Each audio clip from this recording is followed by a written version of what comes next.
What is up, travelers? Welcome back to the CrusherXGaming channel.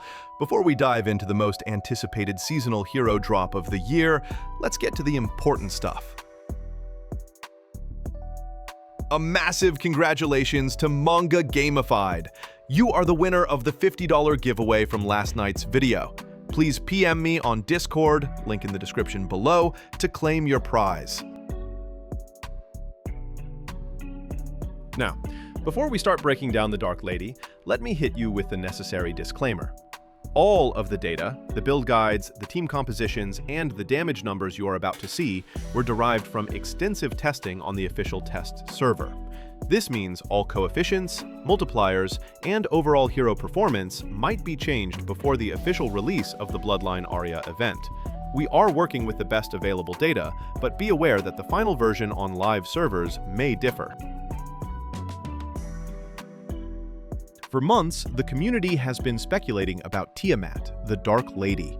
As a legendary NECROSIS support hero, she was universally predicted to be the missing piece that the entire NECROSIS summoner archetype desperately needed. The big question we need to answer today is Tiamat the hero who finally elevates summoner teams, like Lelwanis and Bernard, to a consistent, commanding spot in endgame content, such as the Temporal Vortex? Or, based on the test server results, is she just an overrated disappointment that failed to deliver on the hype? Let's dive into her kit and find out. Tiamat, known in the lore as the Dragon God and Master of Lineage, is a ranged NECROSIS support hero. Her unique mechanic transforms the primary weakness of all summoner compositions into their greatest strength. Tiamat's entire kit revolves around converting the death of allied summons into positive team outcomes. The passive skill, Mother of All Things. Whenever an allied summon unit is defeated, Tiamat triggers a team-wide benefit, most critically providing crucial healing to the main allied heroes.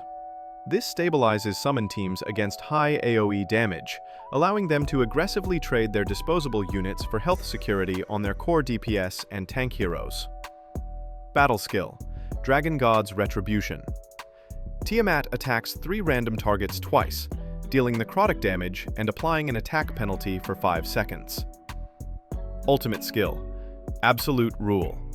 This is her high-impact utility tool. It provides a chance to dispel all buffs and shields from the enemy, then attacks all targets twice, and inflicts the highly debilitating Buff Prohibition, block buff, for 10 seconds. This utility is vital for countering endgame bosses and strong PvP opponents who rely on shields or persistent positive effects. While her base kit provides stability and debuffs, the Dark Lady's maximum potential is locked behind her exclusive artifact. Exclusive Artifact Effect. When this artifact is equipped, enemies affected by debuffs continuously lose HP for each type of debuff they possess, taking necrotic damage from the Dark Lady. The investment cost. This artifact has a guaranteed mercy limit of 1,000 summons. This is a huge commitment, and is often deemed only achievable by the highest spenders. Tiamat supports NECROSIS as a utility engine. Her primary job is to land her debuffs and take frequent turns to cycle her skills. 1. Accuracy. This is the single most important stat.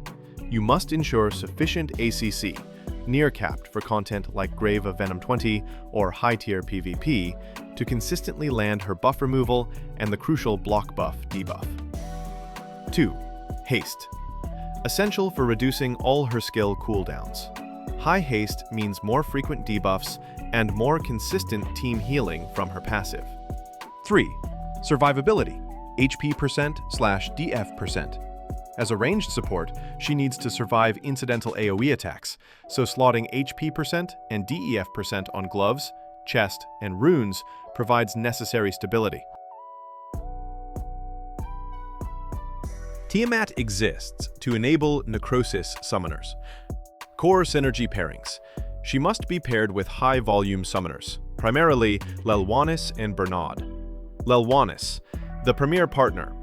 Lelwanis rapidly generates numerous low HP skeletons, ensuring Tiamat's passive healing and AoE damage retaliation are constantly triggering at maximum frequency. Bernard adds another layer of disposable units, bears, ensuring near-constant uptime on Tiamat's supportive effects. This is where the excitement meets the reality of the test server. Vortex performance test results.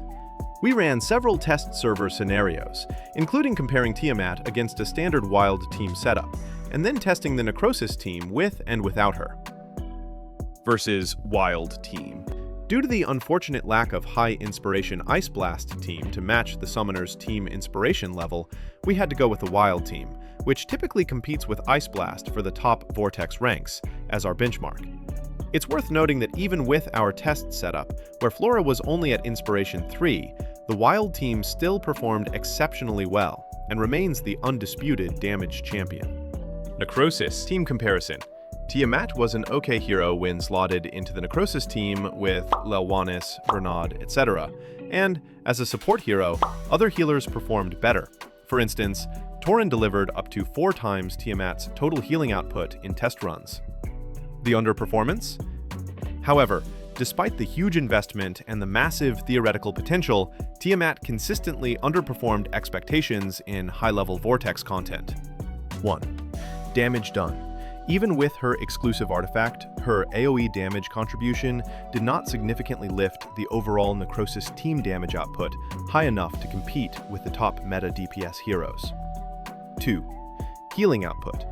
While she provides critical healing, the raw numbers were not enough to completely negate sustained high-pressure AoE damage without relying on a dedicated secondary healer.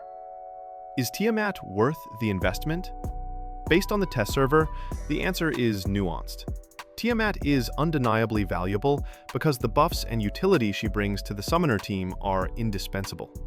Her block buff and buff removal in normal and heroic endgame dungeons, as well as PvP, are game-changing, fundamentally changing the resilience of the NECROSIS archetype.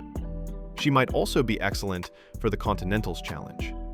Unfortunately, the testing phase for that challenge was already over on the test server, so a direct performance run was not possible. However, the question of investment comes down to cost efficiency. If you are chasing a hero to be a primary damage or healing carrier in the Vortex, she underperforms. If you are chasing a hero to unlock the NECROSIS archetype and make it stable and competitive, then she succeeds. But she is more of a mandatory enabler than a carry. This brings us to the big final decision for my own account. I will be waiting for her banner to release on the live servers. While the exclusive artifact's 1,000 pull cost is prohibitive and simply not worth the marginal damage increase for most players, the base hero is a non-negotiable component for any serious summoner player. Therefore, my plan is to aim for the typical 300 Heliolite Dice Pity to obtain the base hero Tiamat, but I will be skipping the artifact chase. Tiamat, the Dark Lady, is essential for the NECROSIS archetype, but her current scaling places her slightly below the truly universal meta heroes. Tiamat, the Dark Lady, test server rating, 6.5 out of 10. Again, this is based purely on the test server data and is not her final rating on the live server. Thank you all for watching! I am running another $50 giveaway for this video. All you have to do to enter is leave a random comment below, letting me know your thoughts on Tiamat. Are you pulling for the hero, the artifact, or are you skipping entirely? I'll be catching you all in the next one. Peace out, travelers.